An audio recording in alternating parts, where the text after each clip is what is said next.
fair and even-handed way in which you have handled the affairs of this honourable chamber. And it is therefore my pleasure to see you here. I am normally your neighbour elsewhere, and I'm still your neighbour here in this house, being the closest person to you from where I sit. But sir, I want first as well to thank the Honourable Attorney General for leading this debate for me. This morning, regrettably, or I shouldn't say regrettably, this morning I was obviously taken up in the affairs of the country with the President of Argentina here, President Fernandez, and therefore could not be here for the beginning of Parliament. But this debate is so important that I've taken my leave from His Excellency the President of Argentina to come to this Parliament to participate in this debate before I go back to him in meetings with him and lunch with him and other members of the heads of government from the OECS. And I've done so, sir, because there are 2 points of principle at stake here this morning. The first one relates to transparency and even-handedness and fairness.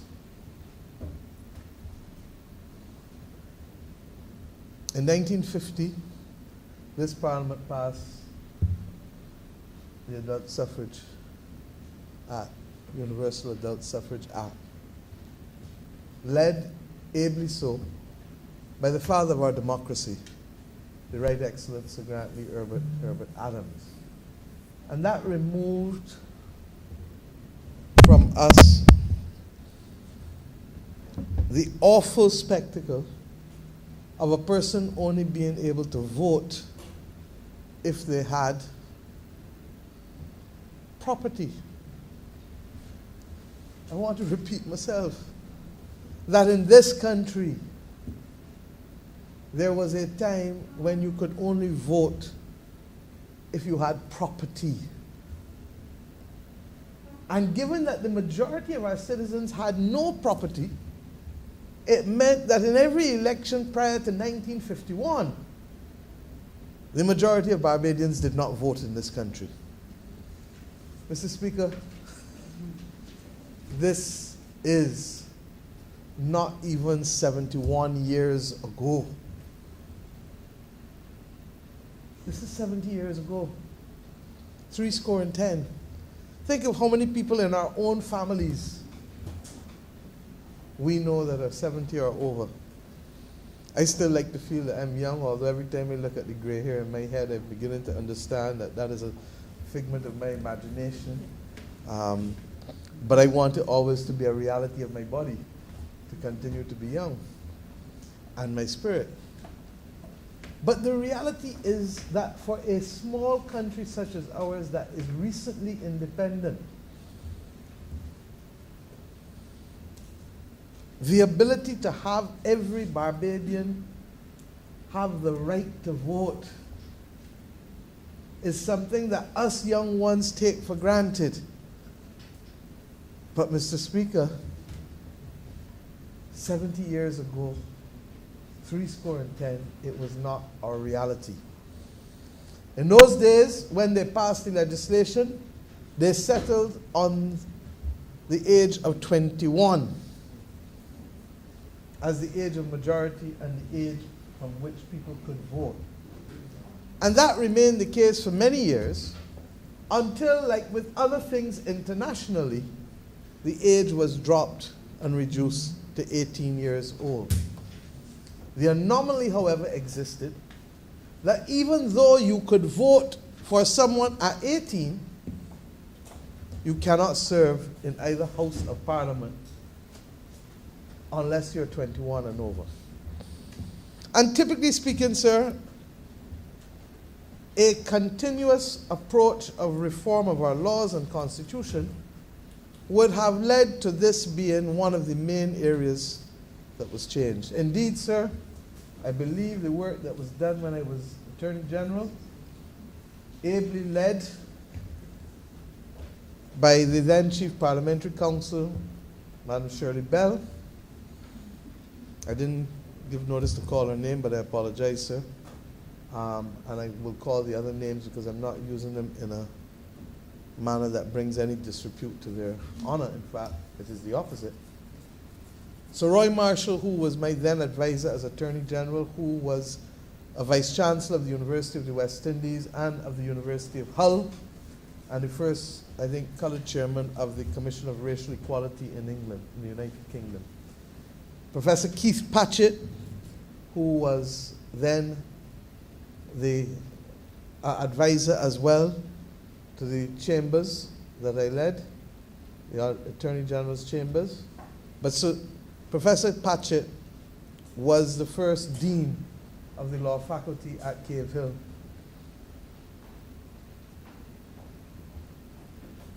Professor Simeon McIntosh, who regrettably has also passed on, who was a constitutional law expert and who wrote the book Caribbean Constitutions.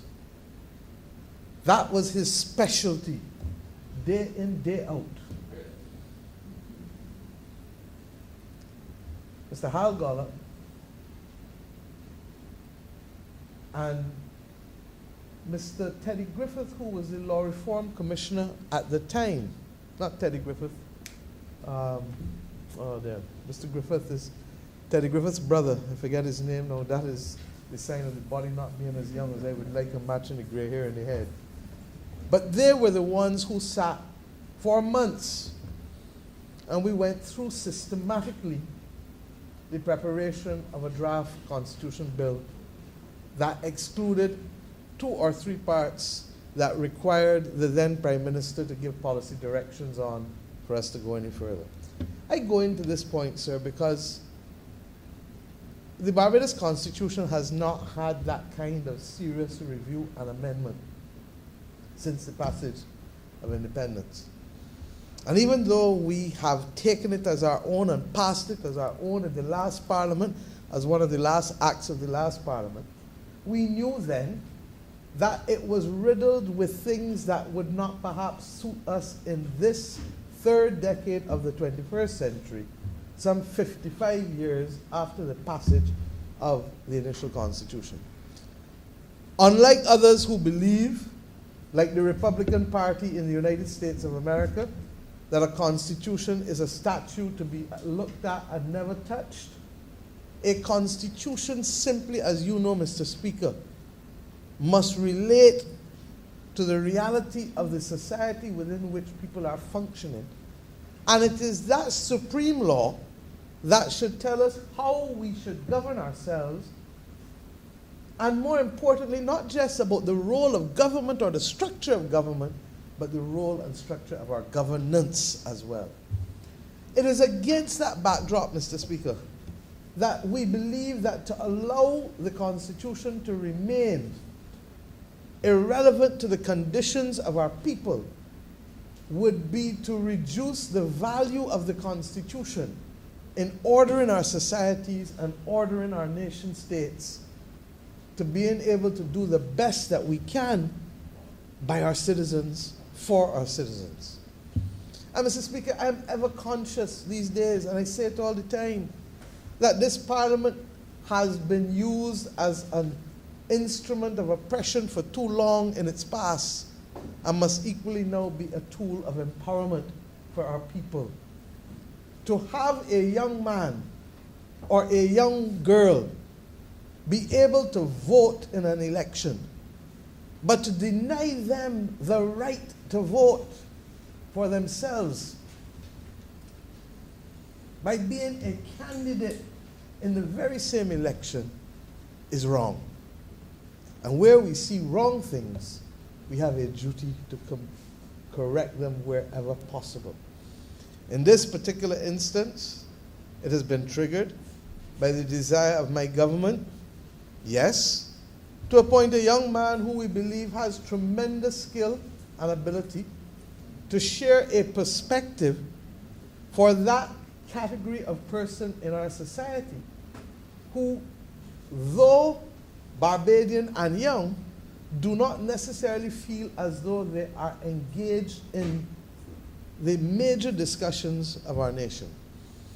And I say so, Mr. Speaker, because I came to this office at a very young age too. Indeed, Mr. Speaker, I first became a candidate at the age of 23. I ran in my first election at the age of 25, and that was old. I lost it. I was appointed to the Senate at that age, and people felt that I was one of the youngest senators to have served then.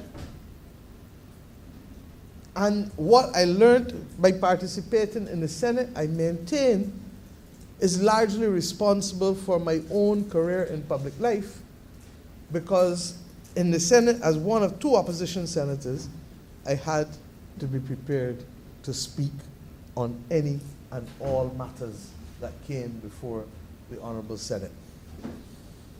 I believe, Mr. Speaker, that our young people, and I go further, I would have served as a young minister as well. And when I became Minister of Education at 28, and Liz Thompson, the Deputy President of the Senate, I should perhaps say no, sir, was 30, and the President of the Senate, I think, was 31 or 32 when he came into cabinet. We had a cabinet that was full of young people. And there were those at the time who wondered how such young people could handle the ministries of education and health, and that we might even have been too green for such heavy portfolios. I would like to think, Mr. Speaker, that in both instances, or in all three instances, we proved them wrong. Indeed, the former member for St. Michael North, who has now left us after decades of distinguished service, I refer to the Honourable Ronald Toppin, would have been a year or two older than I think Reggie, so that all of us basically were under the age of 35. And therefore, Mr. Speaker, it gives me great pleasure today to correct a wrong that really ought to be corrected. And this Honourable Chamber is using the opportunity to correct it not only for the Senate, but for the House of Assembly. This is without prejudice to all that must be done going forward. The second major amendment in this bill, as we learned earlier from the Honourable Attorney General, relates to the reality of who should occupy the role and function of opposition in the absence of a clear determination by the electorate that there will be one other body sharing in the elected seats of Parliament. Mr. Speaker, I have spoken to this and have thanked the people of Barbados for this comprehensive and complete mandate that it has given us in terms of the governance of this nation. I reminded us that Barbados remains a multi-party democracy in every sense, but that the people have chosen through the electorate to give us all of the seats in the last two elections was probably something that was not anticipated by the drafters of our original Constitution. But these things happen, just as we learned in other Commonwealth countries of a tie. These things happen. And on the last occasion, as I indicated publicly, but not in this Honourable Chamber, we indicated at the time that as a government we were prepared to do the right thing in our view and to facilitate the appointment of senators by the opposition in the other place, but also to recognize that that in and of itself would not be sufficient, because there are a number of appointments in the Constitution that rely on either a recommendation by or consultation with the leader of the opposition. And Mr. Speaker, therefore, my government took the decision that it is only but fair that we, on this occasion, having in the end not had to do it on the last occasion because of the decision by the then member for St. Michael West to cross the floor, and to take up the office of Leader of the Opposition, that it was not relevant then. But now that it has happened a second time, we believe that it is our duty to be able to resolve these issues in a manner that makes sense and that is consistent with our values as a nation. And what are those values, sir? That we do not believe that having won all the seats in this country, in this parliament, that we are omnipotent or omniscient, that we are all powerful or that we know everything. Never have and never will. And we recognize that there are valid perspectives that have to be shared.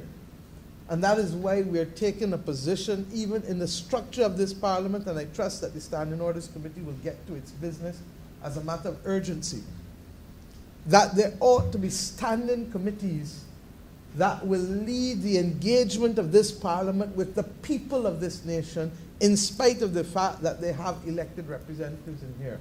Because we know that while there are some bills that clearly we will act as the elected representatives of the people and do what we have to do, there are also other bills or other policies that may require deeper engagement with the people of this nation, and hence we hope to be able to strengthen and deepen the effectiveness of this parliament as an instrument, as a tool of empowerment, and not just simply to have been that instrument of oppression as it was when it passed the 1661 slave code that regrettably spawned all of those slave codes in North America and the Americas that spoke to black people being three-fifths of a human being, etc.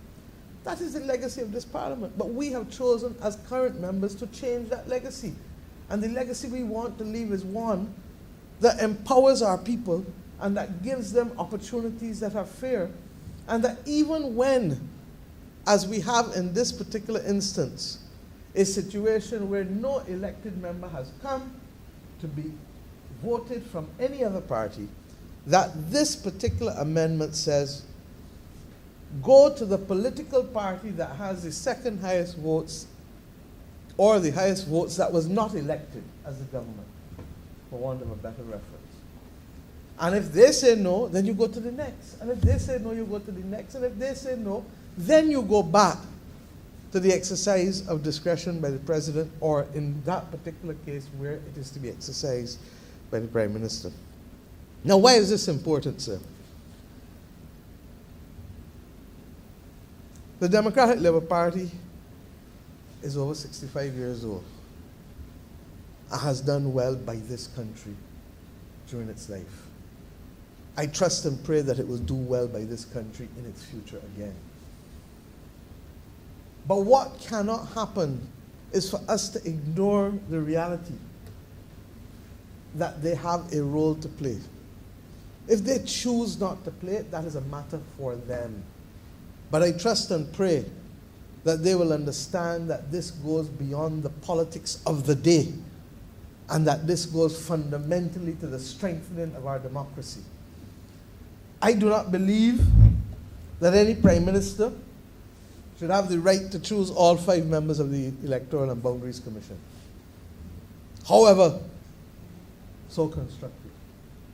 I do not believe that we should ignore the requirements for the level of consultation across divides that would want us to have services commissions and other elected persons in our Constitution to reflect that unity of purpose that we would want to see on affairs of a national state. And it is against that backdrop, therefore, that even though the president has the right in her own absolute discretion to appoint 2 senators in the absence of an opposition, that does not solve the second part of the equation, which is how do we facilitate greater consultation, particularly in the appointments to posts or commissions that exercise great power in this country. I have said it over and over, and I will continue to repeat it, because it is something that I believe fundamentally in, and that is why, since assuming office in May of 2018, I have ensured that our government follows in this vein. And what is that? A prime minister has very, very few powers. But some of them are so absolute that I believe that they require and required checks and balances or reviews. The power to appoint a Chief Justice only consulting with the leader of the opposition. And in those instances, consulting seems more to be notification than consult and agree. Or to appoint judges, sir. For that third arm of government, the judiciary, has been an extraordinary power that has been vested in many prime ministers in Westminster system.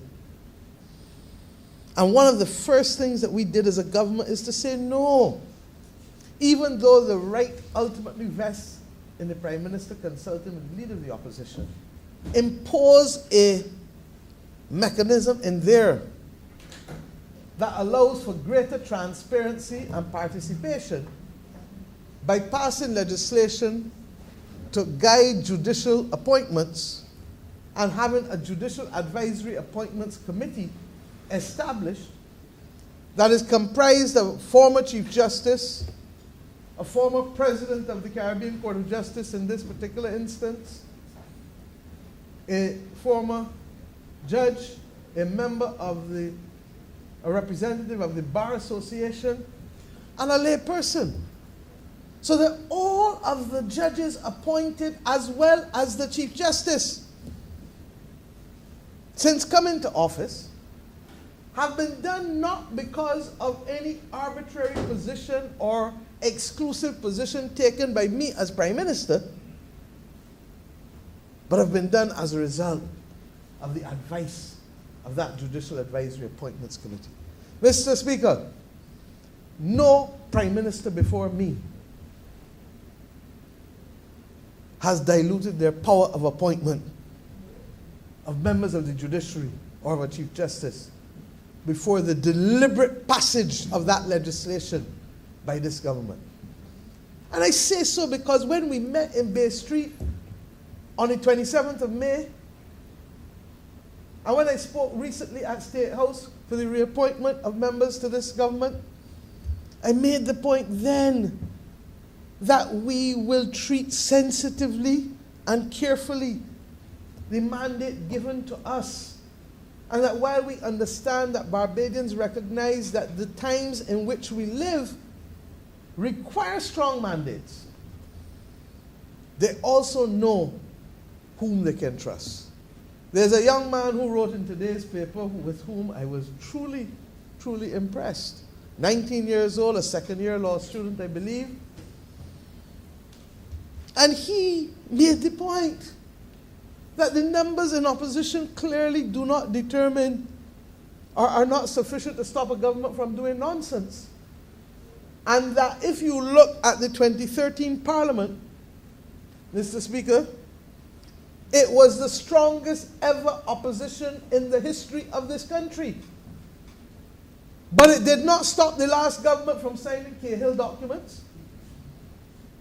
And it did not stop the last government from presiding over sewage in the street. And it did not stop the last government from doing a whole host of things, from the deprivation of free education to the pausing and stopping of flexi time for police and nurses and everybody.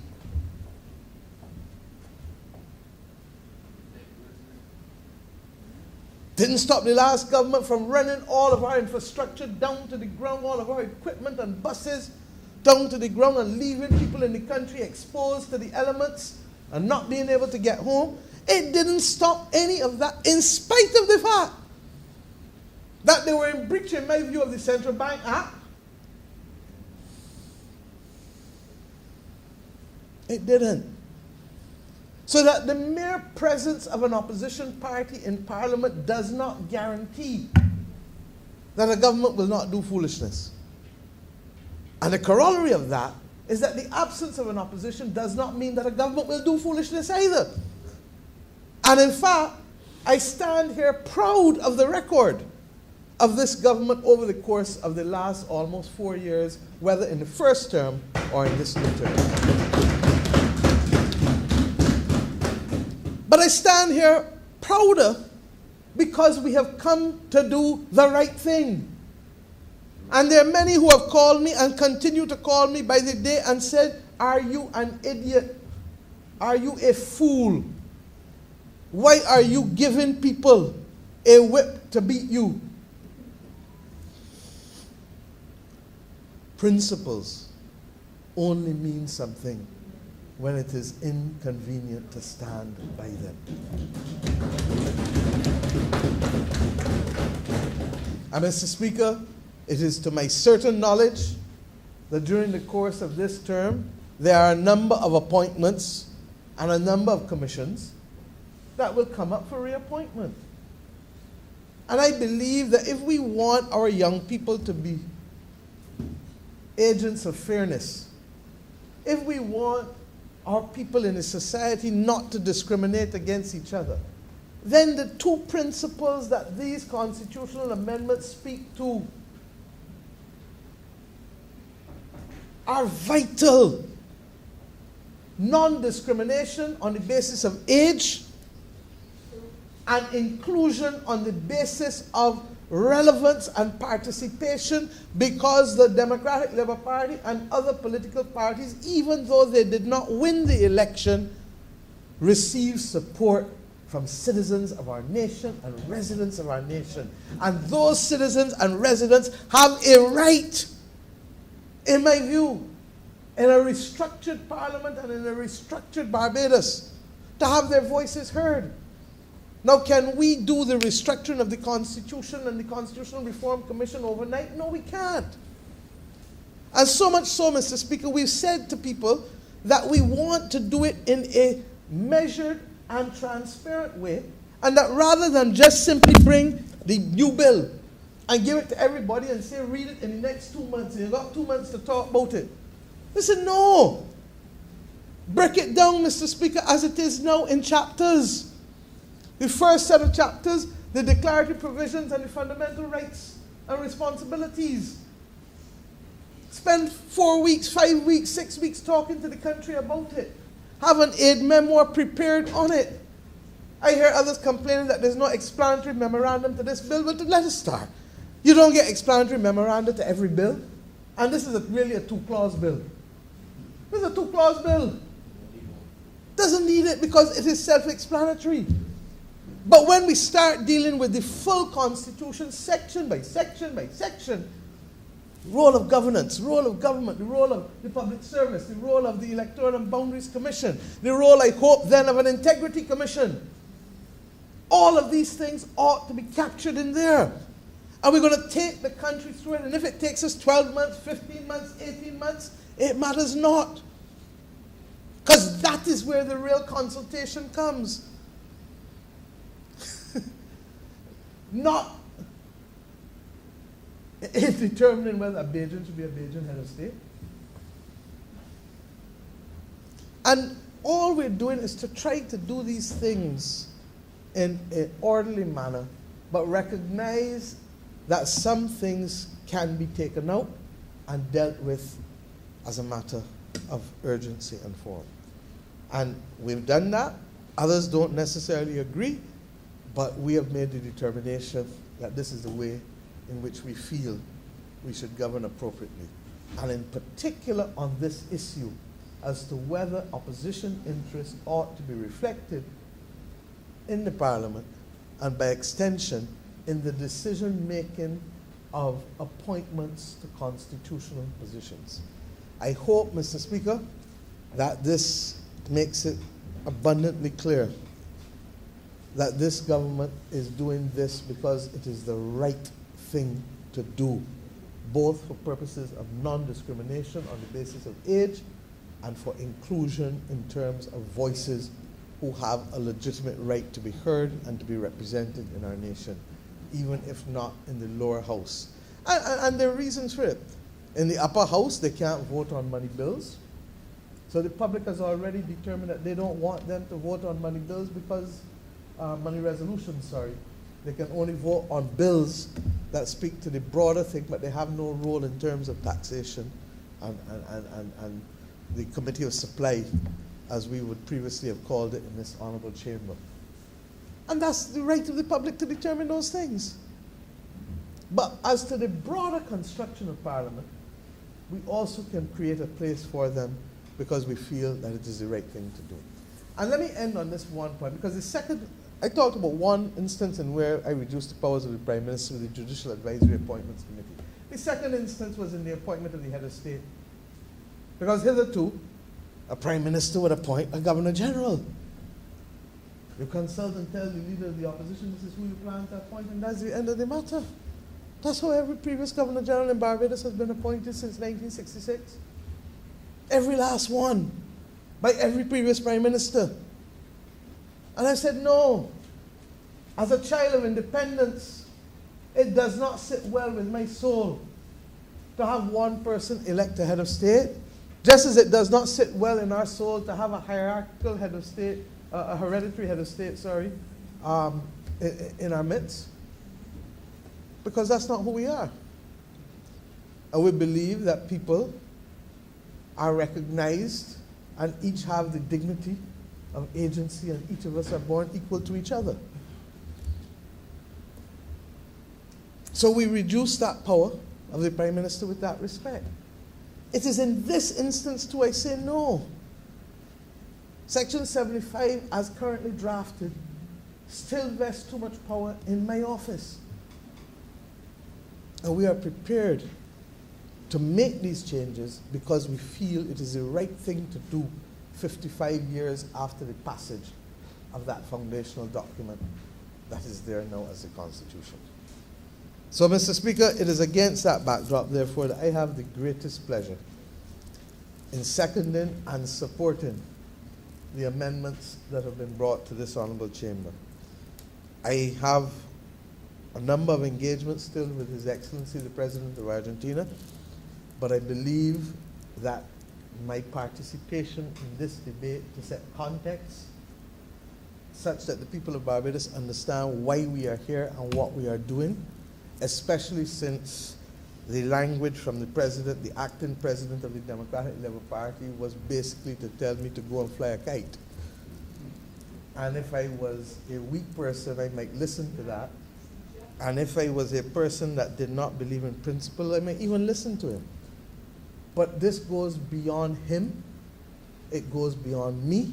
It goes beyond the party as it is today. It goes beyond this Barbados Labour Party. It goes to the character of our democracy.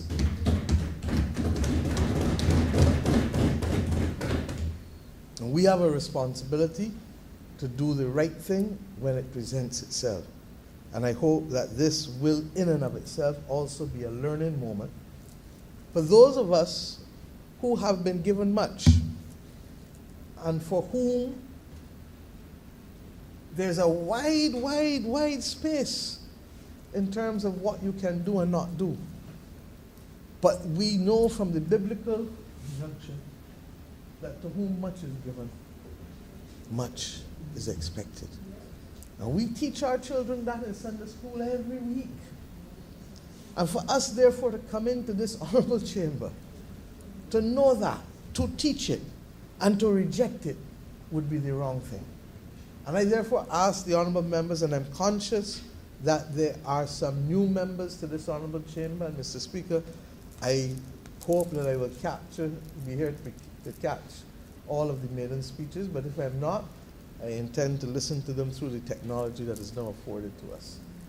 But suffice it to say that I hope that the manner in which this Parliament of 2022 starts will forever stand in the mind of the young members of Parliament who are here. The member for St. Michael North, the member for the City of Bridgetown, the member for St. Philip West, the member for St. Andrew, and the gentleman behind me holding my back, the member for St. Michael West. I hope that as young members of Parliament, you understand a lesson which Nelson Mandela also taught in his autobiography.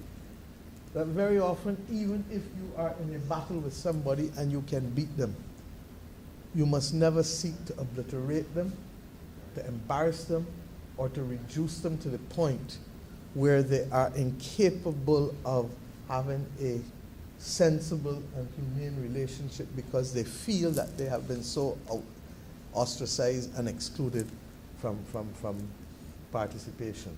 And in this instance, I understand it, because this Labour Party knew what it was in 1986 to be reduced to 3 seats. And the irony was, that is when I joined this party, you know.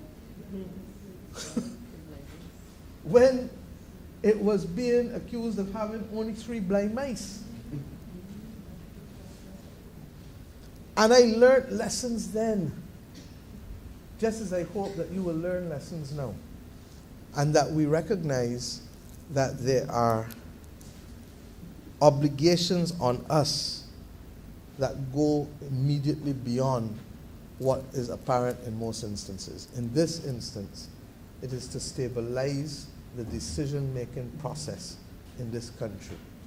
Not to reject the mandate of the people, but to level out what can be done in the other place and with the other appointments referred to in the Constitution.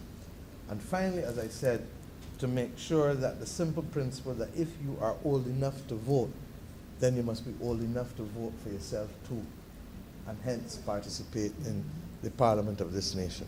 So, Mr. Speaker, it gives me great honor to second these amendments, this Constitutional Amendment Bill of 2022, and to encourage all other honourable members to support it, but particularly for the young members to be guided by the fact that sometimes you have to go high and to take the higher ground, even when people goad you to stay in the gutter with them.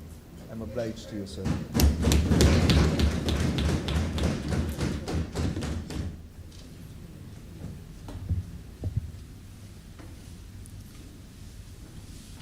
Honourable for the City of Bridgetown.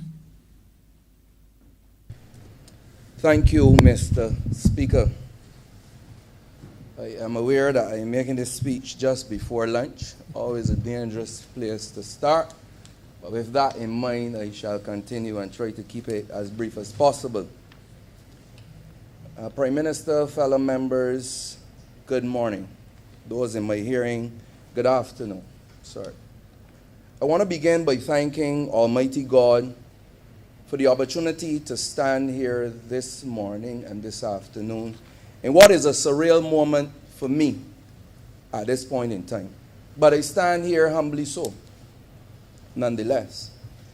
I want to start by thanking also the good people of the city of Bridgetown, who it is through their faith, their support, their vote, and their confidence in me that gives me the opportunity to stand here to represent their interests. I shall do so to the best of my ability. Through you, Mr. Speaker, I want to speak to the constituents directly. With your permission, it is really to tell them that the road here has not been an easy one, and we understand the difficulties facing them, their communities, and this nation, and that I have the full confidence in this government that we shall continue to do the best in our ability to improve the lives of all. It is with pride and humility that I accept their mandate to work with this government and to ensure that this government has my full support in order to do so. As I said before, I shall serve in their interests. Now, with the resolution at hand, Mr. Speaker, I could not come to this chamber and not contribute on a resolution such as this that speaks particularly to 3 things, but one in particular that touches me in a particular and a very special and deep way. And that is the amendment that speaks to reducing the age at which one can represent their country at the highest level, both in this honorable chamber and in another place. Mr. Speaker, the year was 1999. The school was lodged. The farm was 5th. The place was Solidarity House, as the honorable member for St. George North will be very familiar. And the place was really, on the occasion, Youth Parliament. And I represented young people at that time and in that place when we were unable even to have a session in the Honourable Chamber. And with your permission again, Mr. Speaker, to call some names in glowing fashion. I cannot go as far back as some honourable members, as I thank the honourable member for St. Joseph and the honourable member for St. Michael North East for their contribution. Mine has a little more recent vintage. And I will go to the 1970s, with people like Dr. Bradley Niles, who would have blazed the trail for the youth movement behind Barbados Youth Council, where they would have crawled basically to get to where the people of, again, more vintage, the Honourable Chantal Monroe Knight from another place, the Jason Carmichaels, the Ronnie Ewells, and so on. Because at that time, we felt that young people were totally ignored, totally not engaged. And we moved to a position where they were then used as tokenism and window dressing, being allowed to have a say here and a representation there, where they were moved to be allowed to be on boards and vote and make a difference in this country. Now this government in this setting has found it fit that to allow them to sit in the highest chamber in the land and represent their own and their people. And that is something that the government of Barbados must be commended on. Don't be frightened to pound for that. It is fundamental. Because we have crawled and we've walked, and it allowed me then, in the early 2000s, as the Prime Minister of the Youth Parliament, to run, to be able to take policy to the then administration, the then Barbados Labour Party administration, on things that as a Youth Parliament we debated.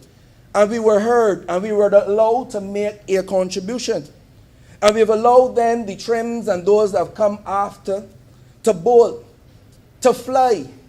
And now we have the young people being given the opportunity, the Shades and the Tyres and the Khalils, now they can come and they can enter now into a Barbados in warp speed and be able to bring the policies, the programs, and the progress that this country would want to see.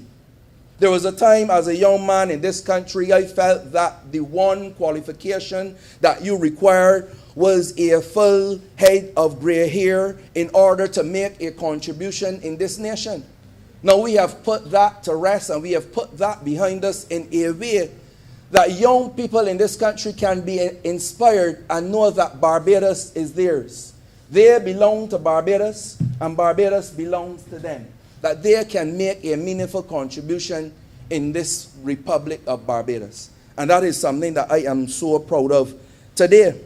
But to the young people, I ask you now, you've been given your respect. You've been given your right. You must know that it now comes with a responsibility. A responsibility to bring value and impact, and not just fluff and buzzwords and big words.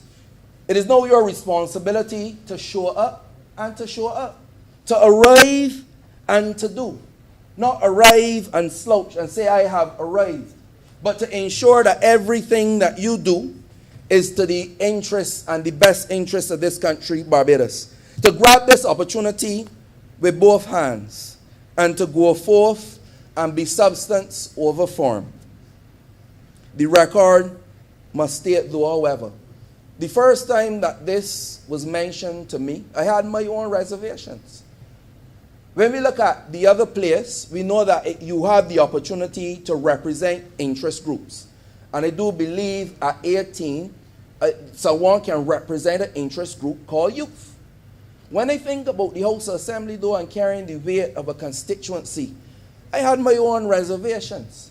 But I do believe in the strength of a democracy that says if the majority of persons within a constituency have assessed you have heard you, have walked with you, and they believe that you are fit. Like the Honourable Member for St. Joseph mentioned, that there are some young people way beyond their age in maturity and responsibility, that our democratic levers allow for us to assess and decide, then I am fine with that.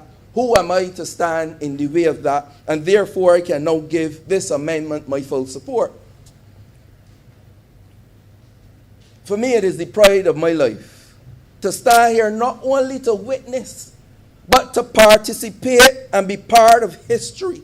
Because it is not always that you will reach the mountaintop, that you will get to the promised place. But every member in here has to understand that you must take pride and joy in the fact that you become part of the journey. On the part of the amendment that speaks to the opposition, for me it is a no-brainer, and it doesn't really require that much of a debate and a lot of long talk. Because the only other thing we could do is to have a separate, expensive distraction of having an election of opposition leader. So the next best thing, Mr. Speaker, is really to go ahead, like the member stated earlier and the members stated earlier, to go ahead and make sure that the party, the collective, receiving the next number or level of votes from the people of Barbados, can go ahead then and make the recommendation. And as the Honourable Prime Minister, the member for St. Michael North East said, if they don't want it, out of whatever, I will keep it PG-13 today, Mr. Speaker, sir, out of whatever notion, that we then will move on to the next, because the business, the people's business must continue. So for me, it is important that we put these amendments in place to ensure that the people's business will not be held up by whatever notion that prevents persons from stepping forward and seeking to represent even if the minority in this country. Mr. Speaker, there's a task at hand, and I am mindful of the task at hand before this government. But I am by no way daunted by the many challenges that will confront us and that are confronting us at this point in time. Because I am confident that we have the team for the times, that we are positioned to meet the challenges of this nation, of this Caribbean, and of this world of which we operate in today. Whether it be the rising sea levels, the climate change, the cost of living, and the myriad of other things that confront us as a government and confront us as a people. Mr. Speaker, I am so confident that the team that I sit with, the team that I run with, the team that will take Barbados and continue to take Barbados first into the 21st century. Many have said that our agenda is too ambitious as they look at our manifesto. Mr. Speaker, I am confident that it is realistic. I, for one, am part of this team that understands that a new dawn and a new Barbados is in sight, ably led by the Most Honourable Mia Amor Motley, our leader and Prime Minister. I hope that none of my colleagues are daunted by the things that are coming at us and that will come at us, because I, for one, Mr. Speaker, am not. From where I stand, Mr. Speaker, I want to go back to the place that placed me here, and I want to place on the record that I want to thank the Most Honourable, the former Member of Parliament for the city, Lieutenant Colonel Jeffrey Bostick, for his stewardship, for his mentorship, for his guidance, for his abiding faith, but more so and more so for his service to the city of Bridgetown, to the Barbados Labour Party, and to the country Barbados. Mr. Speaker, when the history books are written, you will agree that my predecessor, will go down in the record of one of the finest ministers of health that this country has ever seen. Wherever you are, Mr. Bostic, I salute you again. I salute you. Mr. Speaker, I also want to take this opportunity as I close to thank my wife, my campaign team, my constituency office, my supporters, those who held me up in prayer, all of you, I thank you. I sincerely thank you.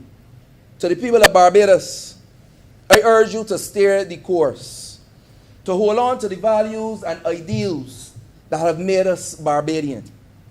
Mr. Speaker, patriotism, faith, resilience, diversity, it must be at the forefront of every Barbadian at this time. To truly transform the society and this nation in the way that we need it to be. Cooperation is key, and it is needed in every sphere of this country. Fellow Barbadians, whether you supported this great party or not in the recent elections, I urge every Barbadian to come on board Envy Barbados. Come on board. Barbados that can be the envy of the world. I urge each and every one of you, after we've been through the last elections, to come together and settle down and to repeat the Prime Minister's call to let us line up behind one leader, one government, one cause as we move forward in this term and this session of Parliament. Fellow parliamentarians, we are here today because we have the support of the majority of Barbados, and I want us to not take that for granted. I want us to take it serious that the electorate has put us here in order to take Barbados forward. For me, as the Parliamentary Secretary for the Ministry of People Empowerment and Elder Affairs, I want to assure this government and the people of Barbados that too I shall give my 100%, that too I shall give my utmost, that too I shall give all the energy vested in me to ensure that the people of this country and the elderly of this country is not just go through just aging, but moving and staging where they can have a quality life as they so deserve, because a lot of the things that we enjoy in this country is due to their hard work and their sacrifice, that we are able to live a standard of life in Barbados beyond many countries in this world. And to them, I salute the elderly in this country. In my own constituents and all Barbadians, to the Muslim community, to the Indian community, the black community, the white community, the Rastafarian community, to the rich, the poor, every boy, every girl, every man, every woman, Mr. Speaker, I say to them, let us work together. For me, I want no Barbadian to be left behind, as we understand that we loyal sons and daughters all do hereby make it known. These fields and hills beyond recall are now our very own. And as we stand in the Republic of Barbados, we can recite our national anthem with a degree of extra pride, as these hills and fields are now our very own. Once called Crown Land, but they are now our very, very own. Mr. Speaker, I want to repeat in closing for the record that the Prime Minister and my colleagues in this honorable chamber, that each and every one of you enjoy my full support, and I look forward to delivering meaningful contributions in this honorable house. And to the good people of Bridgetown, once again, in closing and in conclusion, I thank you, Mr. Speaker. I support this amendment, and I am obliged to you. Thank you. Honourable Member for Christchurch East.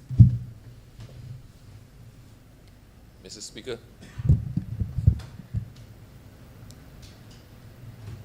I am standing here, sir, in awe of what I believe to probably be one of the best maiden speeches ever given in Parliament by someone who's obviously as modest as he is brilliant. But, sir, I do say this seriously. I sat down and listened, and I closed my eyes, and I felt like I was one of his constituents, and I felt I was putting my ex 5 times to ensure that he got there this time, that he'll get there next time, and he'll be there forever. So I just want to commend the honourable member for the city of Bridgetown on his maiden address, and to say, well, if he even almost finishes as he started, that he will go down in history as one of the great politicians in Barbados, sir. Sir, I want to take this opportunity as well to thank, as is customary, to thank the good people of Christchurch East who reposed their trust in me and gave me a second term. And I will not even be so vain as to say I will try to do as well as I did last time. I will try to do even better, sir. And I assure the residents and constituents of Christchurch East and Barbados that the best is yet to come. So I want to thank them publicly. I want to thank my campaign team. I want to thank all those who supported me. I want to thank my wife, my family, my friends, and I want to thank the team that I ran with, because no man is an island. And as good as we may have been in representing our constituents, I think it was actually the strength of this team that brought everybody home, and we must not forget that. We must look at those who are in front of us, those who are to the right, to the left, and those who are behind us, and know that they're the ones who are keeping us going in the same direction. So I want to thank all who contributed, and the Prime Minister as well for her leadership. On to the bill itself, sir. Sir, Ecclesiastes says there's nothing new under the sun. And it is particularly so in this case. It is signaled, sir, that one of the first thing that we're doing, the first item of business, is actually the constitutional amendment to correct what is effectively an anomaly.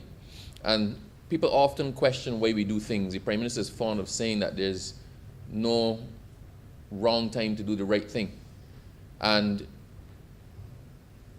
you, sir, as a lawyer who has done many, many criminal cases, know that the Constitution and the law is indeed a living thing.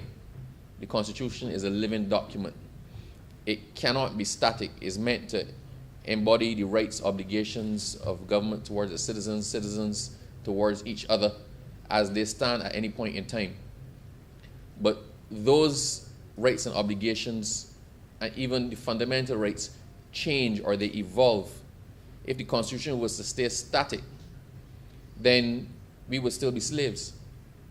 So if the Constitution was to stay static, then women still would not have the right to vote. If the Constitution was to stay static, sir, then we who are not landed gentry would not be able to vote either. So a constitution must necessarily change as times go on. It doesn't make sense if you discover a glaring, or you see a glaring anomaly, or there's a substantive reason to change something, to hold that until a larger change is made. If it is wrong or inconvenient now, then we must address it now. As we go through the consultation on the Constitution, quite frankly, sir, we don't know the things. We don't know what the final Constitution, the new Constitution of a Republican Barbados is going to look like. That will come after consultation. There are things, sir, that as you start to speak to people are going to become apparent that we may not have considered.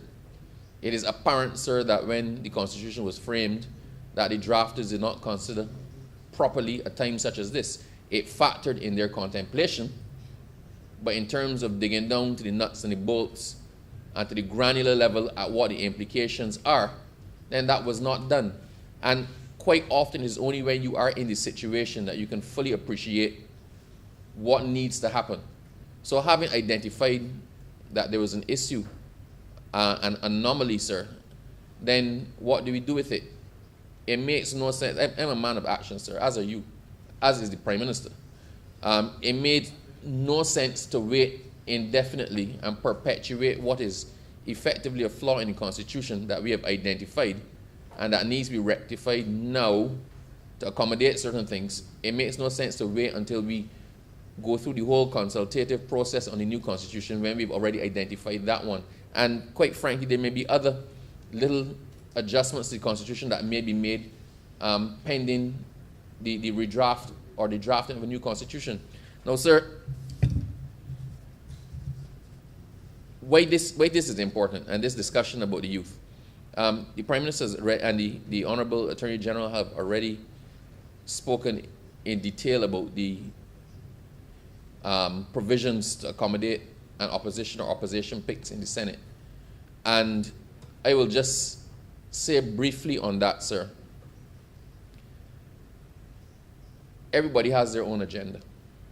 And it is true. Those of us in here are the persons who the public of Barbados chose, who the electorate of Barbados chose to represent them in 30 little elections. We see it as one general election. We are probably the only people that see it as one general election.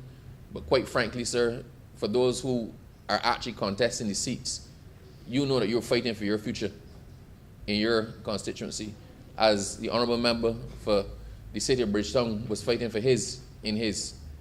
And while we see it that way, sir, and while that the results of those 30 small battles are what is constituted here, there's another aspect to our democracy. There's a second tier. There's another level of checks and balances that is found in what we call the upper house. And by virtue of the history of the upper house, sir, the person in the upper house didn't demean themselves into the cut and thrust of elective politics. They didn't have to go and beg for votes, right? They were appointed and they retained some level, I guess, of dignity as opposed to delving into the fray. So where you have a situation, sir, where appointments have to happen, then the framework has to be put in place for the appointments to happen. If our constitution contemplates, and our laws and our parliament contemplates 21 senators broken down as 12 government, 7 independent, 2 opposition, and there is no formal opposition reflected in the lower house, then what do we do? Now, it cannot be that we intend to have a deficiency of 2 seats. That offsets the balance in many, many different ways, sir. And this is where what was contemplated in 1966 did not go far enough. It addressed the concept of it, but not actually the mechanics of it. And the reality, sir, in Barbados, if you ask who's the opposition in Barbados, anybody will tell you it's the Democratic Labour Party. That's who's the opposition in Barbados. Is either the B's or the D's. I don't think that in any of the 30 small elections that we had that constituted the entire general election, I think it was always the Barbados Labour Party candidate first, the Democratic Labour Party candidate second, and then the other fringe parties down the line. So in the perception of the people and in the actual vote itself, sir, the people in Barbados recognize that the opposition is actually the Democratic Labour Party. If they choose to not recognize themselves as such, that's their business. But, sir, where we have a situation where we're trying to keep the office of the president from domestic politics, if the president was to appoint the extra 2 senators, sir, then the president is trying to create a check and balance in a way that was not contemplated. The president has her 7 picks already. So those 2 picks were meant to be the voice of the opposition, not even pretending to be independent. So for the president to delve down into that, sir, and appoint those 2 people would be to actually demean the office of the president. And I think it is a good thing that we're not putting the president in that situation. So we fall once again, when all is said and done, and the Constitution, which, as I started by saying, is a living document. So we've identified this situation.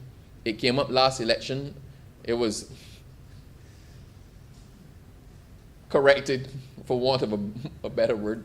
It was corrected or avoided because of the defection of one, right, who, I guess, sacrificed himself to the cause, if that's how he chooses to look at it. But we didn't have to deal with it then because one left from here. I don't see anybody in here, sir, who is intent on leaving and going anywhere. So we have a situation where somebody has to be put there. The Constitution it is right and proper, sir, to adjust the Constitution at this point in time in a way that is proposed to make allowance for the generally held and regarded opposition to have a voice where they were not given a voice by the people, to be given a voice by appointment in a way that was contemplated to be a check and balance. They have a role to play in the Barbadian politics. And I think, sir, this is more a case of if we do this, it forces them to get their house in order a lot faster than they contemplated that they would have to do. But if, sir, then they can't do that, then maybe they don't qualify to be the opposition of Barbados, And the Constitution then makes provision for somebody else who is willing to step into that breach to put out their hand and say, choose me. I will leave that as it is and say that I completely support that part of the constitutional amendment, sir.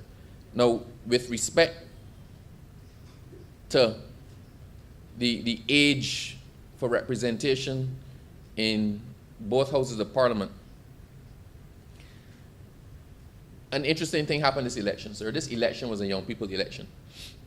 In my constituency, sir, in a particular area, in my constituency, the young people took it over entirely and effectively told me to stay out of it. They didn't like my first campaign song and they went by themselves and they got another campaign song that the young people held on to and followed behind. They went and canvassed by themselves. They came back and gave me a list of people. They handled a block of my constituency by themselves, saying to me, Abrams, we got your back, now leave us alone. Now, sir, this changes the perception of what we often see.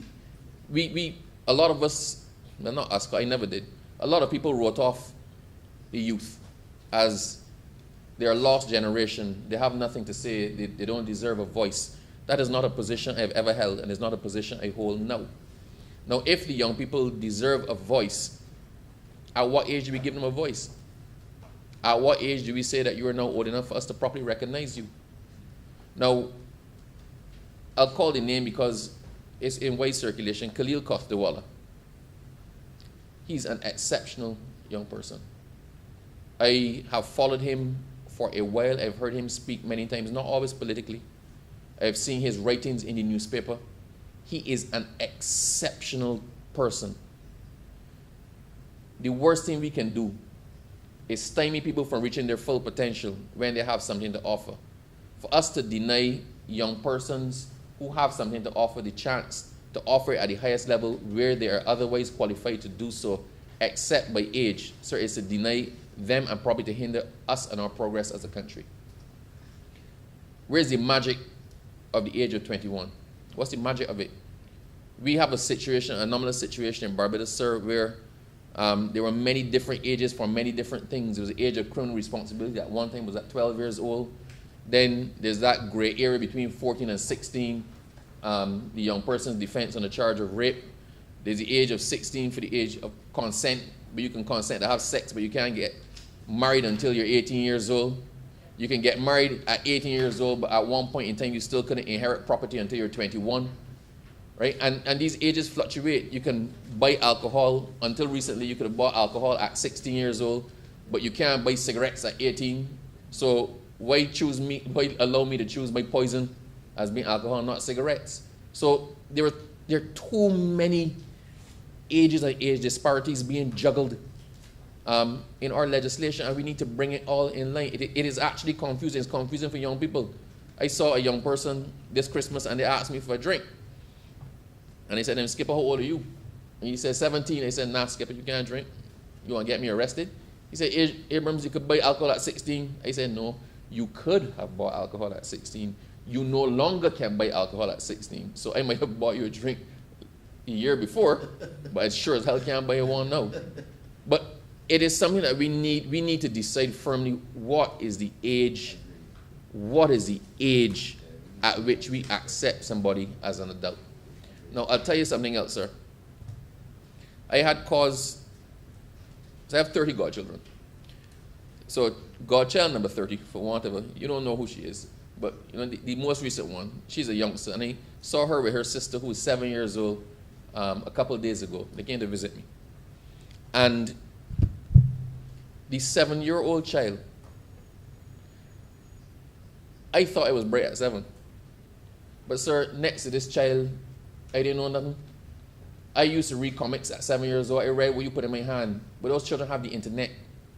Those children know who the president of the United States is. Those children probably know who the speaker in the U.S. is. So they know more about you than I knew about any politician at 7 years old. And so if we take it upon ourselves to go and try to look in the homework book of a 7-year-old child, we would get very ashamed. I will tell you, sir, there was a situation with myself, sir, and the Honourable Leader of Government Business. We're looking at the homework, And this is not even now, so this is like about, I don't know, a good 10 years ago. We were looking at a homework book of somebody who's 11. Sir, I would tell you, having gone through Harrison College, having gone through UE, having 2 degrees, I couldn't even do some of the mathematics that was in the book for an 11-year-old child 10 years ago. Children are developing and young people are developing at a much faster age than we can possibly contemplate. Back to Mr. Costiwalla. In this go round, sir, he reached out to me. I didn't even reach out to him. He contacted our campaign team and he offered himself as a platform speaker for me. A lot of my team didn't know him. I said, "Are y'all berserk?" Sorry, that might not be. I speak in young people language, sir, because this is a young people message. I said, "Are y'all crazy?" Of course I would like him to speak for me. The first time he spoke for me, sir, he got there early first of all. I think he got there before we even set up the meeting. And then he spoke for me. And by the time he was finished, sir, if I was in any doubts, I would have voted for myself. He presented in a way that put others to shame. The face of politics is changing, and it's changing because the young people don't want the same things that we believe that they want. They're not interested in politicians cursing people on a platform. They're not interested in slander or defaming people. They want to know what the issues are. What you're doing for young people. What you're doing for old people. What you're doing for students. What are you doing for COVID? These are some of the searching questions that they asked me this go round. And Mr. Costiwalla represented himself in a way, sir, that I thought to myself, I am looking forward to seeing this youngster in Parliament because I know he's destined to get there. So the fact that one of the first items of business that we're doing here is something to put him, that will allow him to qualify to represent the people, not yet in the elective state, but as an appointed senator, right, means a lot because I more than believe that he is eminently competent, not just to speak for young people in the Senate, but to speak for anybody in Barbados in the Senate. Sir, I want to say it is not just limited to him. I spoke at a meeting, sir, and after I spoke, one of my supporters called me over. She wanted me to see something that her grandson had written. So I was speaking, he was in the car listening to me, and he was writing his notes. And by the time the whole meeting was finished, the boy had penned a narrative breaking down what it was I had said.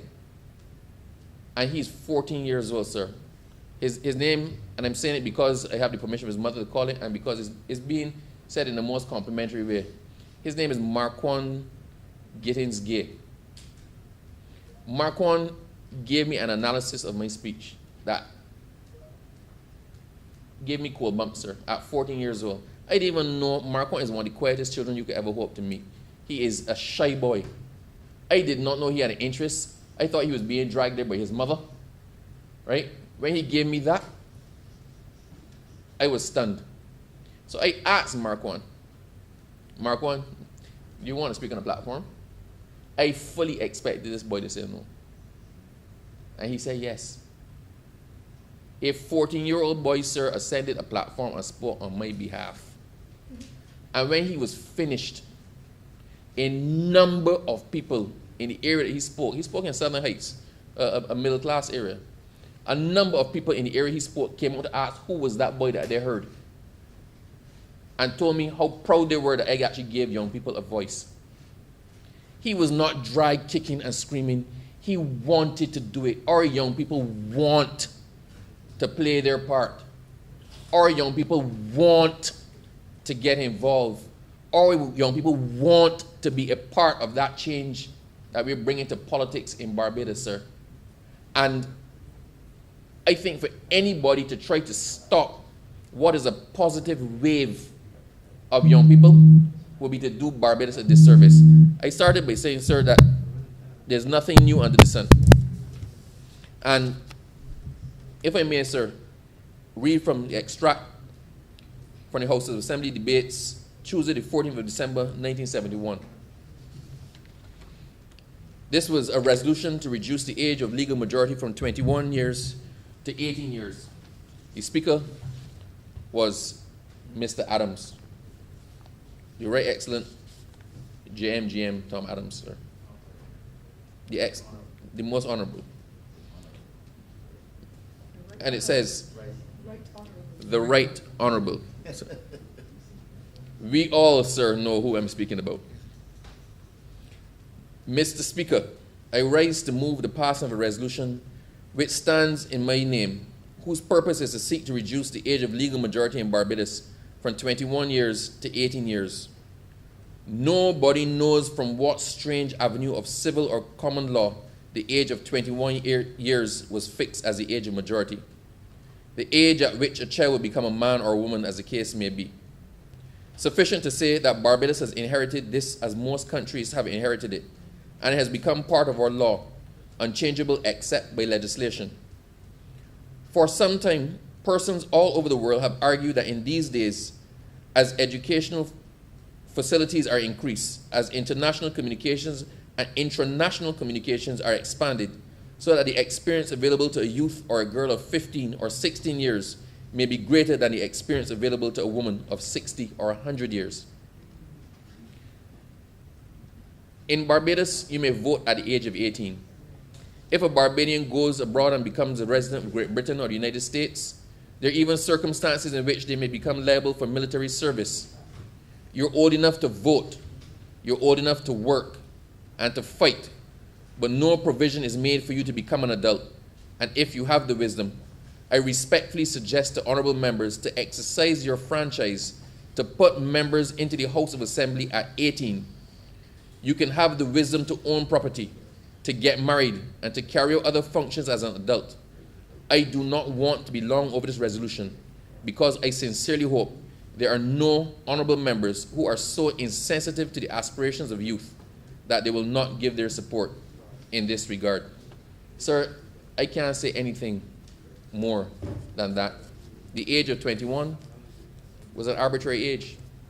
It may have been applicable at the time that it was put there. When 21 was written into our Constitution, sir, at the time, the age of majority, I believe, was actually 21. The age of majority was changed in that time to 18, but 21 still remained a benchmark for ultimate adulthood. Times have changed significantly since then. Times have changed significantly since Mr. Adams suggested that age of 18 should be the age to represent in the House of Parliament. We are now at that point in time now, sir. We are now at that crossroad. We are now at the point where we can do some good, or we can forever spin top in mud. So I, sir, firmly believe that if I can vote at 18, if I can pick you at 18, then you could pick me at 18 too, and all other things that go with it. So, sir, having said all of that, and not wishing to be much longer, I wish to entirely support the constitutional amendment suggested that would make provisions for the appointment of the 2 senators for the opposition in the Senate, and also to formalize the age of majority and the age of representation and the age for all other things, sir, at 18 years of age. I thank you.